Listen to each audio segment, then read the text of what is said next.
L'immunité naturelle.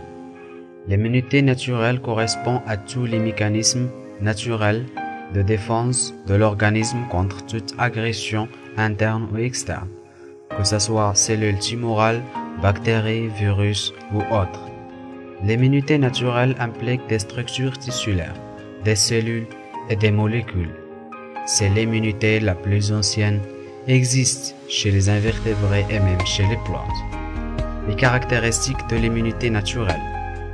L'immunité naturelle est innée, permanente et non spécifique aux germes.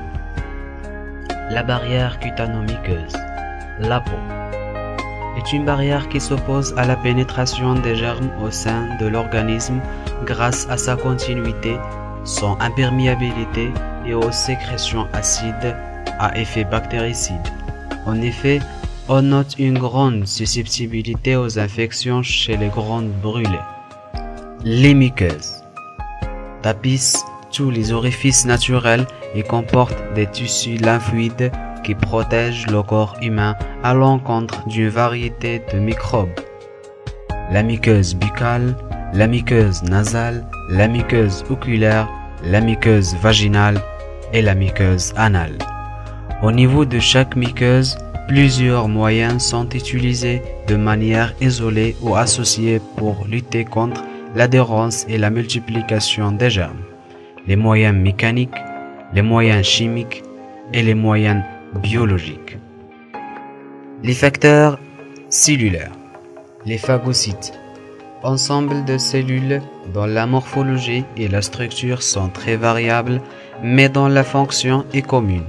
Piéger les éléments étrangers, les internaliser et les détruire par phagocytose. Les polynucléaires neutrophiles. Cellules à noyau plurilobé, très mobiles et présentent un grand pouvoir phagocytaire grâce à leurs granules primaires et secondaires. Toutefois, les polynucléaires neutrophiles se caractérisent par une courte durée de vie.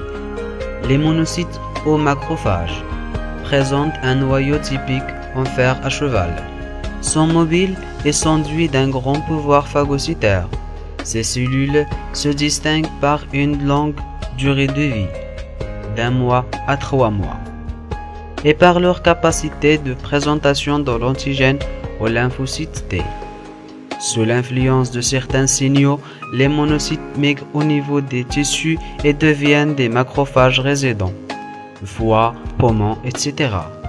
Ces cellules acquièrent une morphologie variable en fonction du tissu qui les héberge, mais ont plusieurs caractéristiques communes.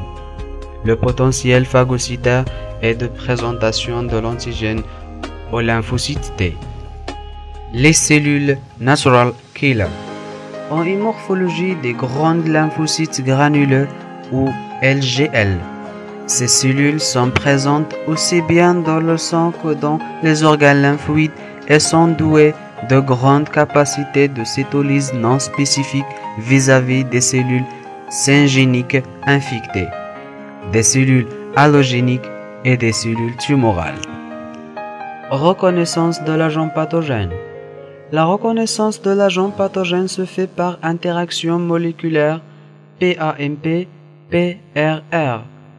Les PAMP correspondent aux motifs moléculaires caractéristiques des micro-organismes reconnus par les PRR que possèdent les cellules de l'immunité innée. Chaque groupe de micro-organismes possède un certain nombre de PAMP caractéristiques. Parmi les PAMP, on cite certains composants des parois bactériennes et des flagelles, des manins de champignons, des acides nucléiques bactériens et viraux.